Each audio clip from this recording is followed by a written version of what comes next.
When Adolf Hitler declared war on the United States in December 1941, the reaction inside the German High Command was not fear, it was confidence.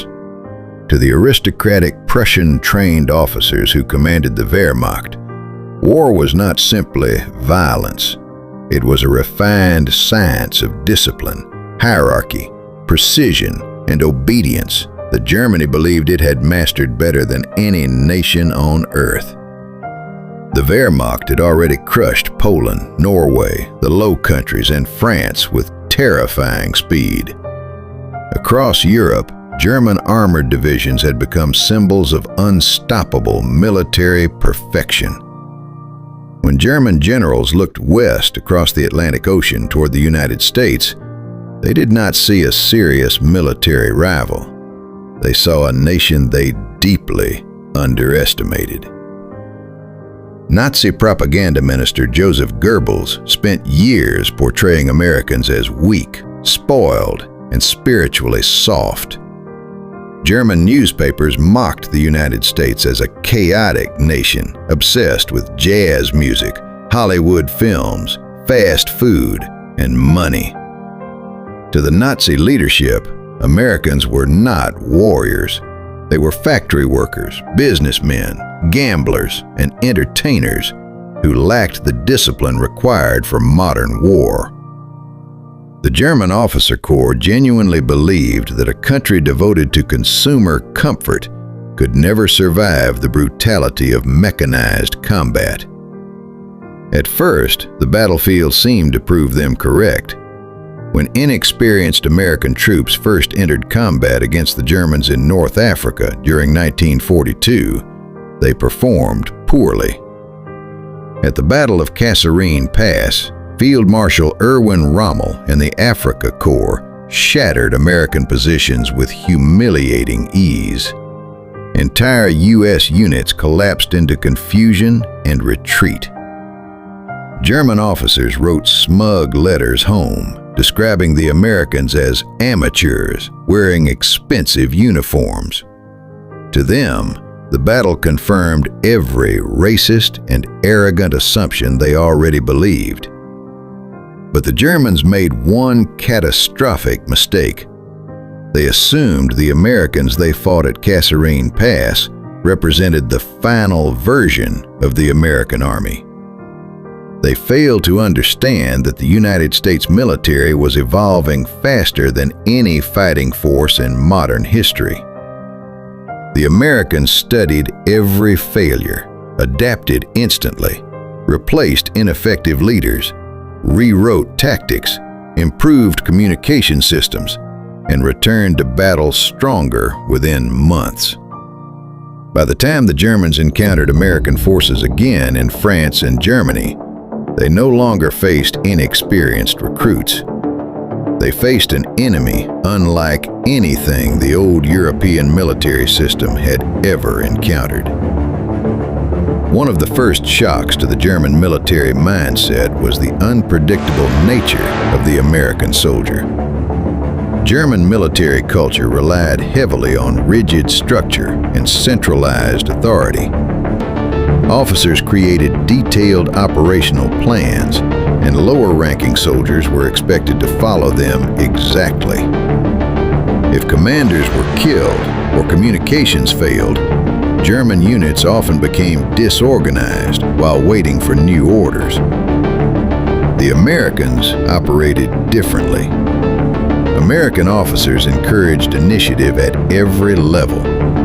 Sergeants, corporals, and even ordinary infantrymen were trained to think independently and improvise under pressure. If a lieutenant died during battle, an American sergeant often took command instantly without hesitation. Instead of freezing, he adapted. This terrified German commanders. There is a famous quote, often attributed to frustrated German officers during the war. The reason the American Army performs so well in wartime is because war is chaos, and the American Army practices chaos every day. Whether those exact words were spoken or not, meaning reflected a very real German frustration. American soldiers often ignored traditional military logic entirely. German units would prepare carefully planned ambushes, only to watch American troops respond with bizarre and completely unexpected actions. American tank crews drove Sherman tanks through houses instead of using roads. Engineers welded improvised steel blades onto tanks to slice through the hedgerows of Normandy. Infantry units invented battlefield solutions on the spot without waiting for approval. The Germans realized they could not predict American behavior because the Americans themselves constantly changed their tactics. But the greatest fear among ordinary German soldiers was not American creativity. It was American artillery. The United States Army developed the most devastating artillery coordination system of the Second World War. German artillery remained powerful but slower, relying heavily on manual calculations and outdated communication methods. Many German artillery units still depended on horses to move equipment and supplies across Europe. The Americans modernized everything. Using radio networks and centralized fire direction centers, American artillery officers could receive battlefield coordinates and unleash devastating barrages within minutes.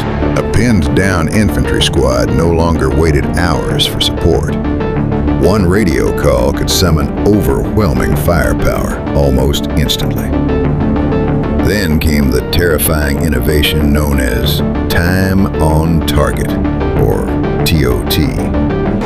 Normally, artillery shells arrived gradually as batteries fired independently. Enemy troops usually heard warning explosions and had time to seek cover. American TOT strikes eliminated that warning completely. Artillery officers carefully calculated the travel time of shells fired from multiple distant batteries. They synchronized every shot so that hundreds of shells landed simultaneously at the exact same second. German survivors described TOT barrages as apocalyptic. There was no warning whistle, no gradual bombardment, no time to run. One moment, soldiers stood talking beside a road. The next moment, the entire area exploded all at once in fire, dirt, and steel. To many Germans, it felt supernatural. The Americans had industrialized destruction itself. As the war dragged into 1944, Germany encountered another terrifying American advantage: logistics. The German military still believed wars were won primarily through bravery, discipline, and tactical skill. The United States introduced something even more powerful: industrial endurance on a scale the world had never seen. By late 1944, German supply systems were collapsing.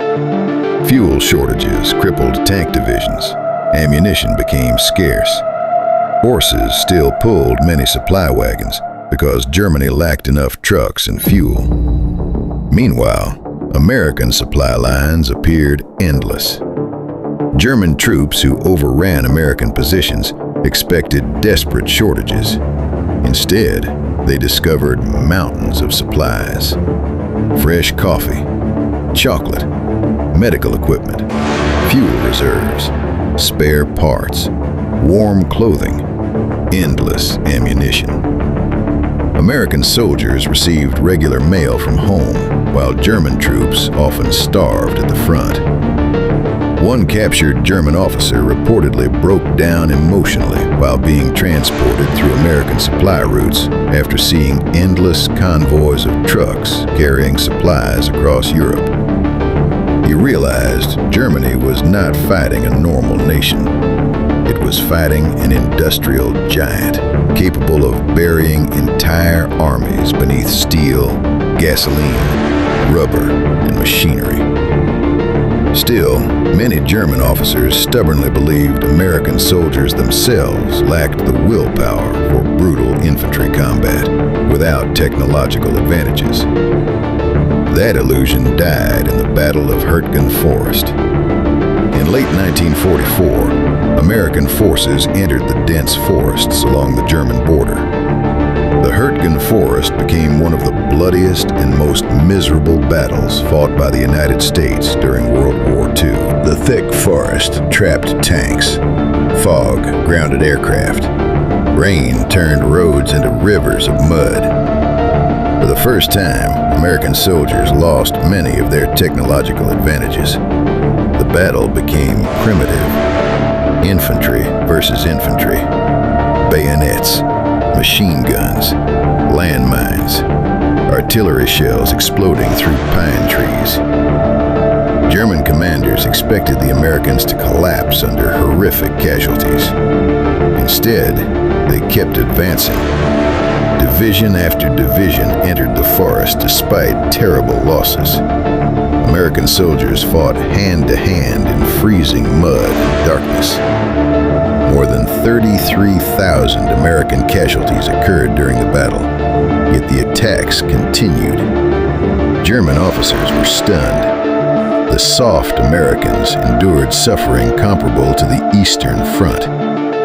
The war had revealed something Germany never expected. Beneath the radios, trucks, and endless supplies stood an American infantryman who could absorb terrible punishment and continue fighting. The final psychological shock for Germany came during the Battle of the Bulge in December 1944. In a desperate attempt to reverse the war, Hitler launched a massive surprise offensive through the Ardennes forest. German armored forces surrounded the Belgian crossroads town of Bastogne, trapping thousands of American paratroopers from the 101st Airborne Division. The Americans were freezing, low on ammunition, cut off from support. According to conventional military logic, surrender was inevitable. German commander Hasso von Manteuffel sent a formal message demanding the honorable surrender of the American forces. Instead, Brigadier General Anthony McAuliffe responded with a single word: nuts. German officers reportedly needed translators to explain the meaning. When they understood it meant, go to hell, many were stunned. The surrounded Americans did not panic. They did not surrender. They fought harder. For days, the 101st Airborne resisted tanks, artillery, and infantry assaults in freezing snow while suffering terrible conditions. Some soldiers fought with scavenged ammunition and weapons taken from the dead. Yet they refused to retreat. When George S. Patton and the U.S. Third Army finally broke through to Bastogne, something inside the German High Command had changed permanently. The Germans no longer saw Americans as weak. They saw them as dangerous. After the war, Field Marshal Gerd von Rundstedt reportedly admitted that Germany had fundamentally misunderstood the United States military from the beginning. The German army spent centuries perfecting warfare through rigid hierarchy and centralized control. The Americans built a military powered by initiative, improvisation, mass production, and citizen soldiers capable of adapting faster than traditional armies could react. Germany expected predictable opponents. Instead, they awakened a nation capable of turning mechanics into battlefield inventors, radio operators into artillery gods, and ordinary civilians into relentless combat soldiers. The Germans learned too late that America's greatest weapon was not merely tanks, airplanes, or factories. Subscribe for more World War II true life stories like this. It was the terrifying ingenuity, resilience, and determination of the American citizen soldier.